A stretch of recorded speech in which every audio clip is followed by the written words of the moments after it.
कक्षा 6 की छात्रा मैं अपने प्रतिभाशाली मित्रों के साथ इस खूबसूरत सुबह की सभा का संचालन करने जा रही हूँ।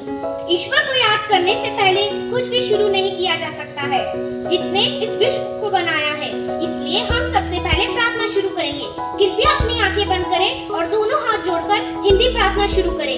शक्ति हमें दे दाता, मन का विश्वास कमजोर होना।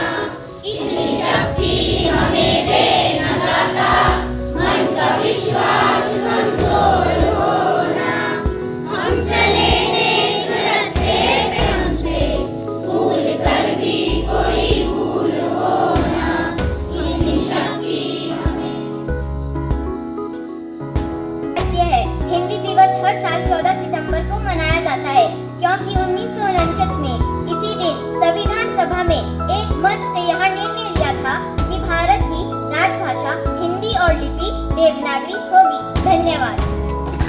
एवं यहाँ पर उपस्थित सभी को मेरा नमस्कार। आज का दिन हिंदी दिवस के रूप में मनाया जा रहा है। सबसे पहले आप सभी को हिंदी दिवस की हार्दिक शुभकामनाएं। हर साल पूरे भारत में 14 सितंबर का यह दिन हिंदी को बढ़ावा देने के लिए हिंदी दिवस के रूप में मनाया जाता है।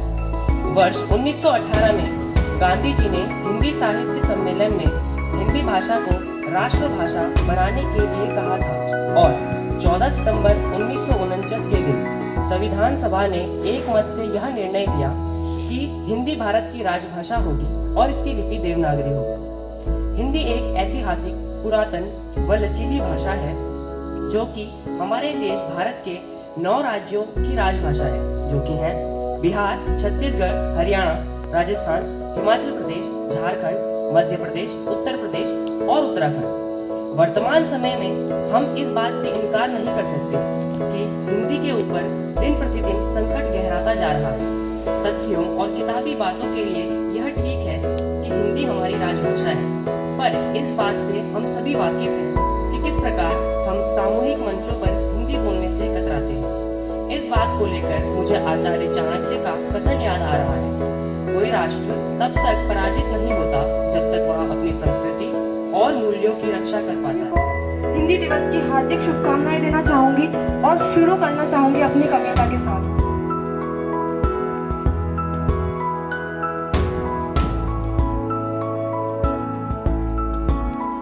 एक लाडली बेटी है हिंदी, कि संस्कृत की एक लाडली बेटी है हिंदी। बहनों को साथ लेकर चलती है हिंदी, बहनों को साथ लेकर चलती है हिंदी। सुंदर है, मनोरम है, मीठी है, सरल है। कि सुंदर है, मनोरम है, मीठी है, सरल है।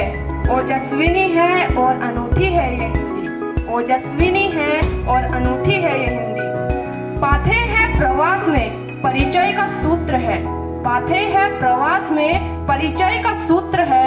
मैत्री को जोड़ने का सांकल है हिंदी, मैत्री को जोड़ने का सांकल है हिंदी।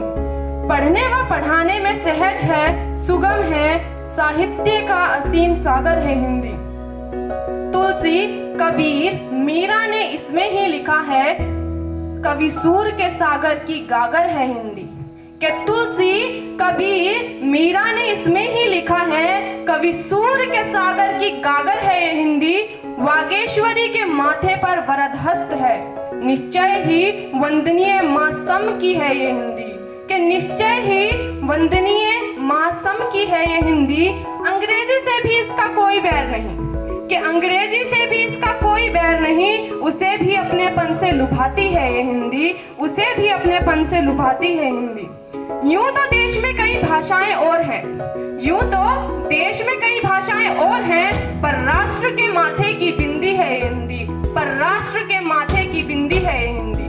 धन्यवाद। सुविधा में डाल देती है, अध्ययन लेखन कम है, यह भाषा तो उपन्यास की रचनाएं कर देती है। पर आज की युवा पीढ़ी भी विकास की सीढ़ी चढ़ रही है, अंधी होकर अपना अभिमान सम्मान अपनी भाषा ही बदल रही है। ये भूल गए हैं और आज के लोग की भाषा में ही भाव जुड़ा है। अपने शब्दों को छोड़ दोगे, पर भाव तो अंतर आत्मा से जड़ा है। उखाड़ फेंकोगे अपनी पहचान को तो अस्तित्व कैसे जीवित रहेगा। अगर खत्म कर दोगे हिंदी को तो हिंदुस्तान कैसे जीवित रहेगा, हिंदुस्तान कैसे जीवित रहेगा। और सबके साथ शिष्टता का व्यवहार करेंगे।